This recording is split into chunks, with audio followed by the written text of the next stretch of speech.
Saudara, yang juga jadi sorotan adalah survei Litbang Kompas pada 26 Mei hingga 4 Juni merekam ketidakpuasan publik pada kinerja ekonomi pemerintah yang memberatkan masyarakat di tengah pelonggaran aktivitas masyarakat saat pandemi. Masalah pada rantai pasokan bahan pangan dan juga naiknya harga-harga yang menopang ekonomi rumah tangga seperti gas LPG diduga jadi penyebab turunnya tingkat kepuasan publik terhadap pemerintahan Joko Widodo.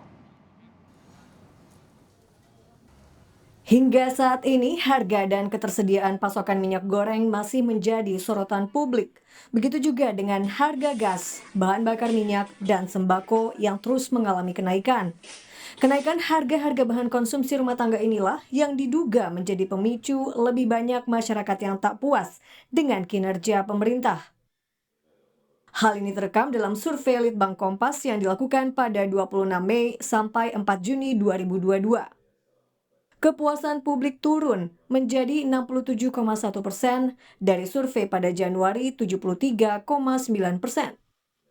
Kenapa kok publik tidak mengingat lagi apa yang kemarin dicapai sedemikian tinggi di dalam di dalam penanganan isu pandemi COVID gitu. Nah, kita harus lihat bahwa pada saat yang bersamaan ketika ekonomi sudah mulai dibuka kembali, pada saat itu beban masyarakat tinggi, tetapi justru memang kenaikan harga satu dan lain hal itu terjadi baik karena problem di dalam negeri, misalnya minyak goreng karena tata laksana, maupun juga karena problem BBM karena ada harga minyak dunia. Jadi ini memang sesuatu yang kebetulan bertemu sehingga membuat publik melihat bahwa situasi sekarang ini menjadi lebih sulit gitu. Menurut Toto, dugaan lemahnya kinerja sektor ekonomi terekam dalam survei menjadi yang paling rendah di antara 4 indikator, yakni 50,5%. Untuk pemenuhan kesejahteraan sosial, angkanya tertinggi yakni 74,4%. Sedangkan untuk poin penegakan hukum 57,5% dan politik serta keamanan angkanya mencapai 73,1%.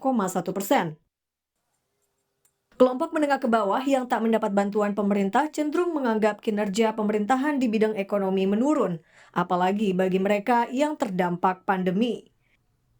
Presiden Jokowi, kata Toto, sudah berupaya mengatasinya dengan mengganti Menteri Perdagangan yang mengurusi harga dan rantai pasokan bahan pangan dan rumah tangga. Apapun yang harus dijaga di dalam masyarakat kita karena komposisi masyarakat kita dalam hal penghasilan, komposisi masyarakat kita dalam hal sosial ekonomi, dalam hal pendidikan itu kan mayoritas masih di bawah, bukan menengah lagi, masih menengah bawah, apalagi dengan inflasi dan juga berbagai kenaikan harga maupun penurunan pendapatan karena problematik dampak dari pandemi kemarin, banyak PHK, banyak merumahkan, kemudian banyak pemotongan gaji dan seterusnya. Sehingga memang hal-hal yang mendasar itu harus dijaga oleh pemerintah. Reshuffle kabinet itu memperbaiki jalur mata rantai yang selama ini dianggap atau dinilai masih kurang ya, yang membahayakan terutama untuk stabilitas sembako. Adapun untuk BBM, seperti yang kita tahu kan ada upaya untuk mencoba merasionalisasi. Jadi problemnya sendiri tidak bisa ditanggulangi secara tuntas karena itu juga terkait dengan harga minyak dunia, tetapi apa yang bisa diakomodasi, misalnya tentang BBM Pertamax itu hanya untuk kelas menengah misalnya, lalu Pertalite itu harus beli dengan aplikasi misalnya. Usia pemerintahan Joko Widodo tinggal 2 tahun lagi. Kinerja pemerintah perlu ditingkatkan supaya beban masyarakat tak memburuk. Tim Liputan, Kompas TV.